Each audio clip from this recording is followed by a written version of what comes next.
अस्सलाम वालेकुम, मैं हूं दिल इम्तियाज़ और आप देख रहे हैं तख्ती ऑनलाइन। जब भी हम एलियंस की बात करते हैं तो हमारे जहनों में ऐसी ख़तरनाक किस्म की शक्लें आ जाती हैं। लंबे लंबे दांत होते हैं और एलियंस हमेशा इंसान का शिकार कर रहे होते हैं। लेकिन अगर मैं आपको ये बताऊं कि एलियंस आज से 600 मिलियन साल पहले ज़मीन पर उतर चुके हैं तो आपको हैरानी नहीं होनी चाहिए। लेकिन उनकी शक्लें बिल्कुल ऐसी नहीं हैं। अगर आप एलियन को देखना चाहते हैं तो आज मैं आपको अपनी वीडियो में एक एलियन दिखाने जा रहा हूं जिसे हम वाटर बियर कहते हैं।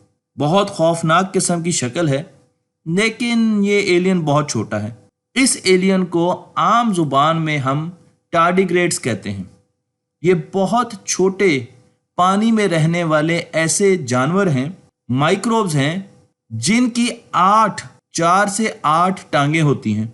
मैं आपको यहाँ पर टार्डिग्रेड्स दिखा रहा हूँ और इस वक्त दुनिया का सबसे ज़्यादा रेजिलिएंट और सख्त जान माइक्रोब आप यहाँ पर देख रहे हैं, जिसे टार्डिग्रेड कहा जाता है। इसे सबसे पहले एक जर्मन जोलॉजिस्ट जॉन ऑगस्ट ने 1773 में दरियाफ्त किया और उसके बाद हमें इसके बारे में पता चलता गया, क्योंकि ये बहुत छोटा माइक्रोब है जिसकी टोटल लेंथ 1 मिलीमीटर से भी छोटी होती है। 0.5 मिलीमीटर 0.02 इंच के करीब इसकी लेंथ होती है, इसलिए इसे माइक्रोस्कोप से देखा जाता है, इसे खुर्दबीन से देखा जाता है और इसके रहने के लिए बहुत सी जगह हैं। शुरू में इंसान ये समझता था कि ये काई में, एल्जी में, मॉस में रहता है, लेकिन आज हम ये जानते हैं कि ये दुनिया में हर जगह पर मौजूद है। ये समंदरों में भी मौजूद है, ये सहराओं में भी मौजूद है, ये पहाड़ों में, जंगलों में, एंटार्क्टिका। इसकी 1000 मुख्तलिफ किस्म की स्पीशीज़ इस वक्त तक दरियाफ्त हो चुकी हैं हमारी दुनिया में। लेकिन अगर मैं आपको ये बताऊं कि हिमालय 6000 मीटर की बुलंदी पर अगर आपको कोई ज़िंदगी मिलेगी तो वो टार्डिग्रेड्स होंगे, जिसे इंसान ने ऊंचे ऊंचे सर्द पहाड़ों की चोटियों में भी पाया है। और उसके साथ अगर हम इसकी कुछ प्रॉपर्टीज़, कुछ करैक्टरिस्टिक्स के बारे में देखें तो हमें पता चलेगा कि इसमें बहुत बड़े बड़े नाखून होते हैं, इसीलिए इसे वाटर बेयर कहा जाता है, इन नाखूनों की वजह से, क्योंकि इसके नाखून रीछ की तरह होते हैं। टार्डिग्रेड्स अपने मुंह से सांस नहीं लेते, बल्कि अपनी पूरी बॉडी के साथ सांस लेते हैं। अगर हम निचली सतह पर चले जाएं तो -4000 मीटर यानी इन डेप्थ में समंदर के नीचे भी हमें टार्डिग्रेड्स मिलते हैं। टार्डिग्रेड्स की सख्त जानी का अंदाज़ा आप इस रिसर्च से लगा सकते हैं कि ये -273 सेंटीग्रेड टेम्परेचर तक जिंदा रह सकते हैं। ये वो टेम्परेचर है जिसे हम एब्सोल्यूट ज़ीरो कहते हैं। ये वो टेम्परेचर है जो कि दुनिया में अचीव नहीं कर पा रहा इंसान, और इस टेम्परेचर पर तमाम जानदार और बेजान चीज़ के एटम्स अपने मोशन ख़त्म कर देते हैं। लेकिन अगर आप गर्मी की तरफ आए तो ये तकरीबन 150 सेंटीग्रेड टेम्परेचर तक, यानी खौलते पानी में टार्डिग्रेड मरेगा नहीं, वो जिंदा रहेगा। अगर टेम्परेचर 150 सेंटीग्रेड से ज़्यादा होगा तो फिर इसके मरने के चांसेस हैं। लेकिन जिस चीज़ ने टार्डिग्रेड्स को बहुत ज़्यादा शोहरत दी और उसकी वजह से इस पर आज बेइंतहा रिसर्च हो रही है, वो एक ऐसा एक्सपेरिमेंट है जिससे परफॉर्म किया गया स्पेस में और देखा गया कि tardigrades gamma radiation, solar flares, space में आने वाली रेडिएशन के खिलाफ बहुत अच्छे तरीके से लड़ते हैं। इन रेडिएशंस, ऑक्सीजन की कमी और सोलर विंड्स का इन पर बहुत ज़्यादा असर नहीं होता, बल्कि इसके बावजूद ये जिंदा भी रहते हैं और रिप्रोड्यूस भी करते हैं। तो टार्डिग्रेड्स एक ऐसा जानवर है, एक ऐसा माइक्रोब है जिसके बारे में हम ये अंदाज़ा लगा रहे हैं आज की दुनिया में कि इसने जितनी भी मैस एक्सटिंक्शंस हुई हैं, मसलन जब हम समझते हैं कि डायनासोर्स का खात्मा हुआ, एक बहुत बड़ा पत्थर आया और वो ज़मीन से स्पेस से आकर लगा और उसकी वजह से हमारे समंदर उबल गए, पानी बहुत ज़्यादा गर्म हो गया, ज़मीन पर आग लग गई। उस वक्त भी समंदरों का टेम्परेचर 150 सेंटीग्रेड से ज़्यादा नहीं गया, और उसकी वजह से आज हम ये समझते हैं कि जितने भी ऐसे वाक़यात हुए हैं जिसमें मैस एक्सटिंक्शन हुई है जानवरों की, उसमें टार्डिग्रेड्स जिंदा रह गए और आगे बढ़ते चले गए।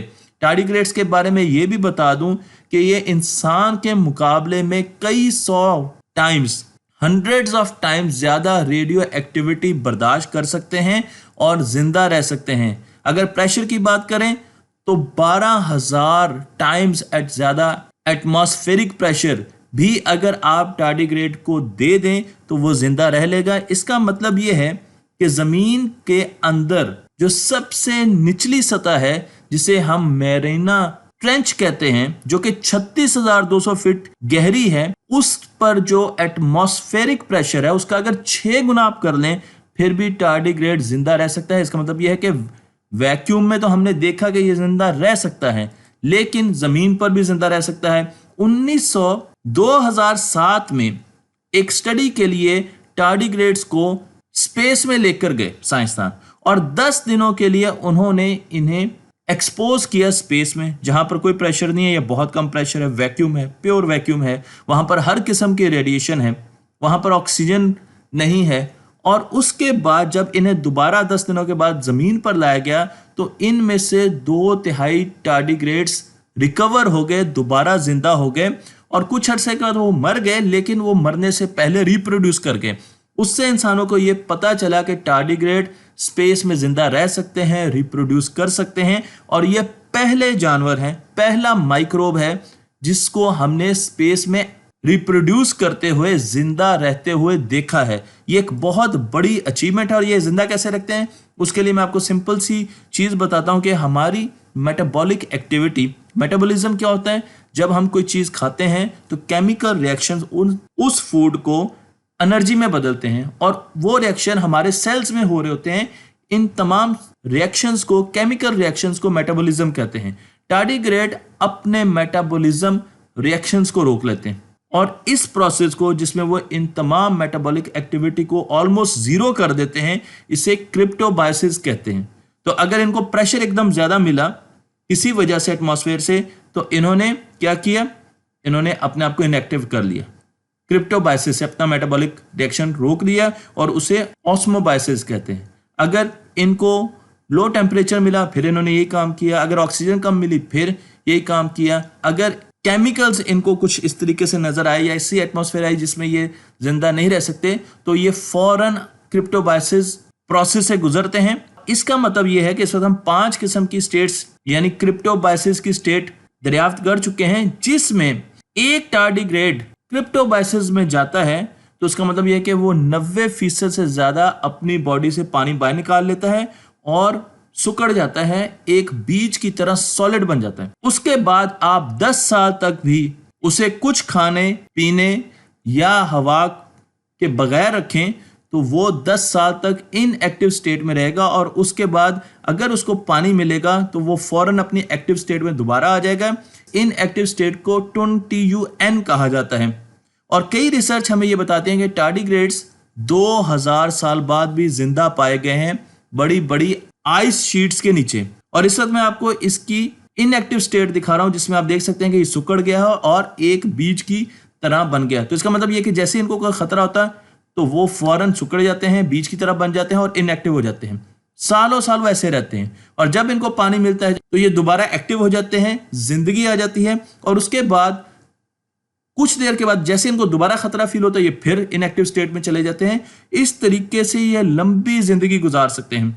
हमारे सोलर सिस्टम में इंसान का नॉलेज दफन करने के लिए, ताकि अगर कोई ऐसी अनहोनी हो जाए जिसमें पूरी इंसानी नस्ल को खतरा हो, बहुत सी तंजीमें काम कर रही है। और उनमें से एक तंजीम है आर्क मिशन फाउंडेशन, जो कि इंसानी नॉलेज को और इस किस्म के माइक्रोब्स को सोलर सिस्टम के मुख्तलिफ हिस्सों में फैला रही है, ताकि अगर जमीन को कुछ हो जाए तो ये सिग्नेचर्स जो लाइफ के हैं वो पूरे सोलर सिस्टम में मौजूद हों और लाइफ यकदम खत्म ना हो। ऐसा ही काम करने के लिए एक मिशन जो मैंने आपको नाम बताया आर्क मिशन है, उन्होंने अपनी स्पेस व्हीकल को भेजा, लेकिन वो व्हीकल चांद से टकरा गई।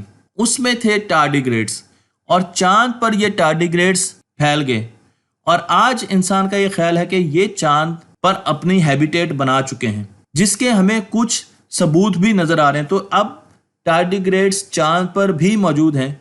इसी तरीके से बहुत सी ऐसी रिसर्च है जो कि हमें यह बताती है कि टार्डिग्रेड्स शायद वो वाहिद जानवर है, माइक्रोब है, जो कि सूरज के मरने के बाद, जब सूरज फट जाएगा, जब हमारा सूरज सुपरनोवा प्रोसेस से गुजरते हुए फट जाएगा, उसके बाद भी टार्डिग्रेड्स जिंदा रहेंगे। यानी उनकी नस्ल की जो लाइफ है, वो रिसर्च ये कहती है कि वो सूरज से ज्यादा है, और कुछ रिसर्च तो ये कहती है कि वो 10 बिलियन साल है, जबकि हम ये समझते हैं कि हमारा सूरज 4 बिलियन साल से ज्यादा नहीं गुजारेगा।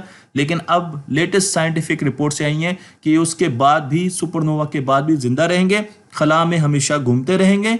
इससे हमें कुछ और ख्याल भी आता है, अगर टार्डिग्रेड्स सुपरनोवा बर्दाश्त कर सकते हैं, तो क्या 600 मिलियन साल पहले, जब हम ये समझते हैं कि ये जमीन पर सबसे पहले नमूनार हुए, क्या ये जमीन पर पैदा हुए या स्पेस से आए?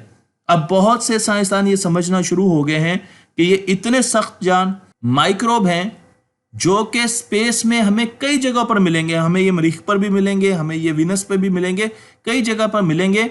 और 600 मिलियन ईयर्स पहले ये हमारी जमीन में स्पेस से आए हैं।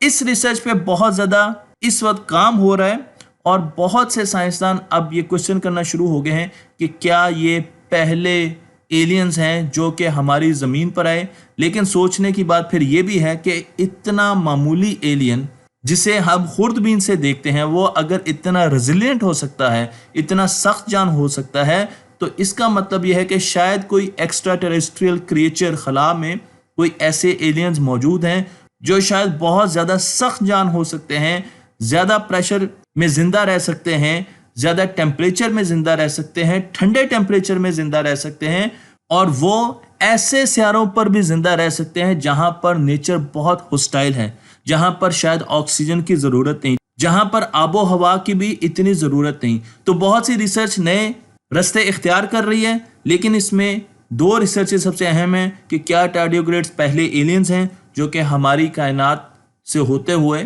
सोलर सिस्टम से होते हुए हम तक पहुंचे, और इसका रिजल्ट हमें बहुत जल्द मिल जाएगा जब हम कायनात में मुख्तलिफ जगह पर टार्डिग्रेड्स मिलेंगे। और दूसरी रिसर्च ये है कि अगर ये इतने सख्त जान है, तो फिर एलियंस, इनसे ज़्यादा डेवलप हुई स्पीशीज कितनी ज़्यादा सख्त जान हो सकती हैं। तख्ती ऑनलाइन को लाइक कीजिए, शेयर कीजिए और इस इल्म को दूसरों तक पहुंचा दीजिए।